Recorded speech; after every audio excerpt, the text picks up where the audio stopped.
Доброго ранку, діти! Послухайте уважно віршик. Як пахне хліб теплом, любов'ю трударів, і радістю земною, і сонцем, що всміхалося весною, і щастям наших неповторних діб, духмяно пахне хліб.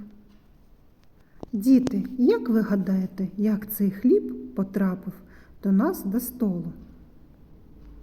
Послухайте, як хліб потрапив до нас до столу. Давайте разом пройдемо шлях від маленької зернинки до запашного хліба. Перед тим, як засіяти поле, землю треба підготувати. У поле виїжджають трактори з плугом. Плуг оре землю, перевертає її, але в таку землю ще не можна кидати зерно. Землю треба розпушити. До трактора кріплять борону, яка розпушує, боронує землю. Тепер земля пухка, легка, можна і сіяти. До трактора кріплять сівалку. Це раніше сіяли вручну, зараз трактори з сівалкою. А коли сіють зерно в землю? Ви маєте рацію, навесні сіють ярі зернові культури – пшеницю, жито, ярицю, ячмінь, овес, просо, гречку, рис. Але є озимі посіви. Залежно від природних умов, особливостей ґрунту, селекціонери, агрономи підбирають сорти, які сіють у вересні, жовтні, перед зимою. Тому і називають озимина. До початку зими зернятка встигають укорінитися, прорости, і вже зелені паростки зимують, прикриті пухнастою сніговою ковдрою. Навесні з новими силами пшеничні паростки тягнуться до сонечка, з'являються колоски, і тоді хлібороби з радістю кажуть: «Заколосилось поле!» Влітку сонечко золотить колоски. У кращому колоску може бути до 70 зерняток. Ось і настав час збирання врожаю. У поле виходить комбайн. Ріже, віє, шеретує, зерно відбирає. Один сидить і керує, направляє. Людина, що працює на комбайні – комбайнер. Комбайн виконує багато робіт. Гострими ножами зрізає колоски. А всередині є молотарка, що звільняє зерна від колосків. Зерно через спеціальний рукав сиплеться до кузова вантажівки. Зерно везуть на елеватор. Там воно просушується перед тим, як потрапити до млина. Ще 15 тисяч років тому первісні люди навчилися збирати та вирощувати злаки. Пройшло багато часу, перш ніж людина навчилася розтирати зерна між великим камінням, жорнами. Пройшло ще багато століть, і люди стали використовувати водяні млини, вітряні і навіть кінні. Сучасні млини електричні. Весь процес автоматизований. Борошно доставляють на хлібозавод, де вже роблять тісто та печуть хліб, булочки, батони, бублики.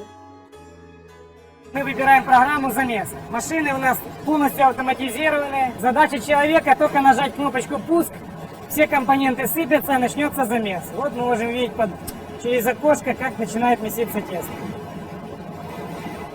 После замеса тесто выгружается в так называемое корыто брожения, или очень хорошее одесское название у этого корыта Рабиновича. Был такой ученый Рабинович, который придумал данное устройство. Тесто после замеса должно выбродить. Общий процесс приготовления хлеба обеденный занимает по интенсивной технологии минимум 3,5 часа.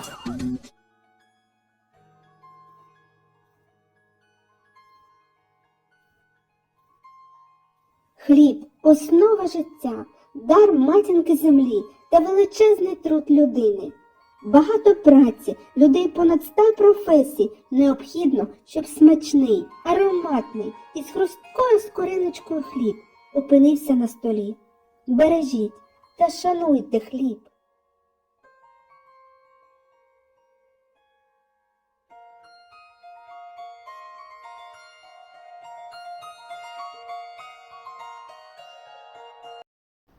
Діти, а тепер давайте з вами пограємо в гру. Дидактична гра «Хліб який?». Привіт, друзі! Сьогодні пропоную пограти в дидактичну гру «Хліб який?». Якими словами ми можемо назвати хліб? Повторюйте за мною. Хліб який?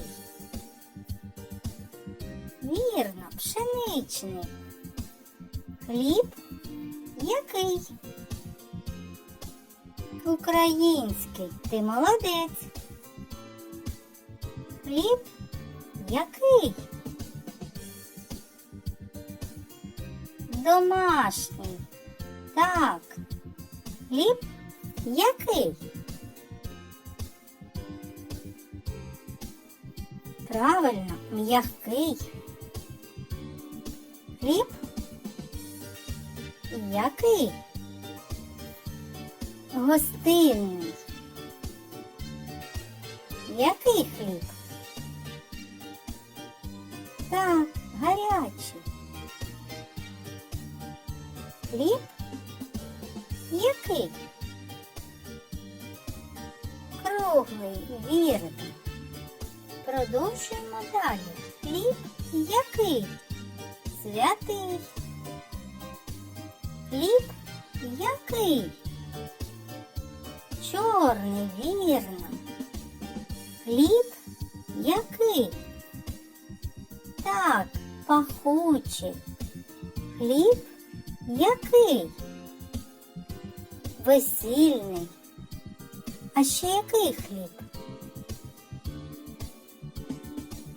Так, нарізаний. Хліб який? Смачний. Який ще хліб? Золотий, вірно. Хліб який? Білий. Правильно, розумнички. Ми з вами чудово пограли. Сподіваюсь, що ви запам'ятали, який хліб, і зможете розказати дорослим. Молодці, діти! Ось ми з вами пограли і подивилися, як хліб до столу потрапив. А тепер послухайте уважно прислів'я. Хочеш їсти калачі, не лежи на печі. Діти, а тепер давайте пригадаємо, люди яких професій працюють над тим, щоб ми з вами щодня їли хліб. Так, вірно. Я з вами прощаюсь, наше заняття завершено.